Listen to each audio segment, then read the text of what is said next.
अरे रे रे ई करे हमरा लइकवा के मुंह पे करे नाचियल बड़ी की लड़ी आई कर। हां तो लड़ी ना मार के मुंह दे में करा के ई लइका बा ढोरी पर रोड़ी मारत आई एंगा मुंह दे उतार छोटा उखार चलू की नहीं चल हटा तू तो मत बोला। नाचते नाचते काहे रुक गइले बारिश के जवानी काहे झुक गइले अरे नाचना गे बच्चिया नाचते नाचते काहे रुक गइले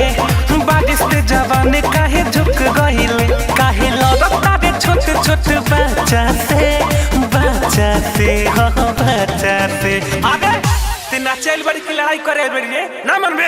अरे कैसे नाची नाचे दिया सब तब नु ई लइका बड़ा सा की बानर बड़ा सा करे हम शिकायत एकरा चाचा से नाचो ही में मरले बापा अच्छा से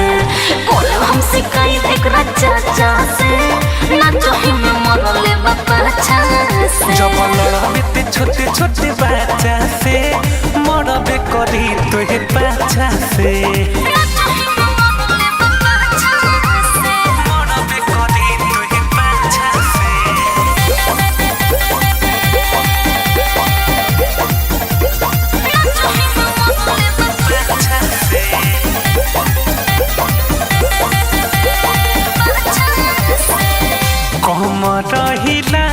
जानी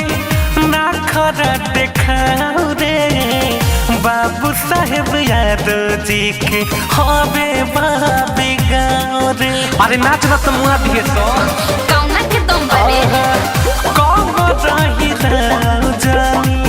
ना खरा देखाओ रे बाबू साहेब यादव जी के हवे बाबी गाँव रे नाची आई लोगों तो का इज्जत ना बमोर हो टॉप टॉप चुआता बिना सलोर हो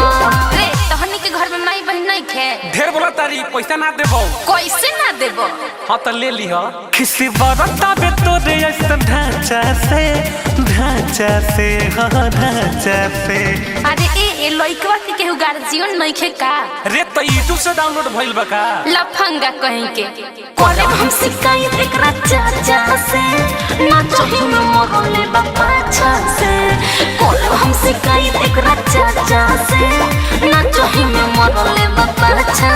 से जब लड़बे छोटे छोटे बच्चा से मरबे करी तोहे बच्चा से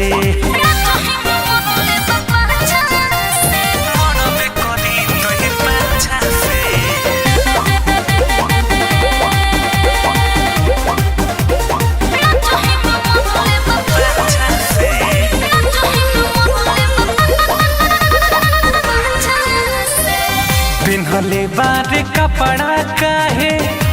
ते इतना छोट रे ऊपर एक भीता के बा नीचा बा रंगोट रे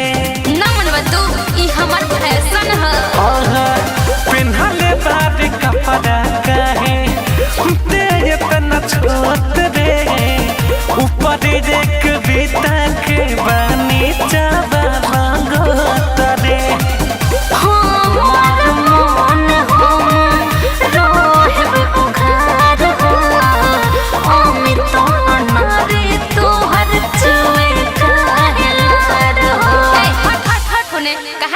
रे हमरा लइका के डटबे छुआ त तोरा छुआ नहीं लगत पर भाखा जई है रसिक तो है काचा से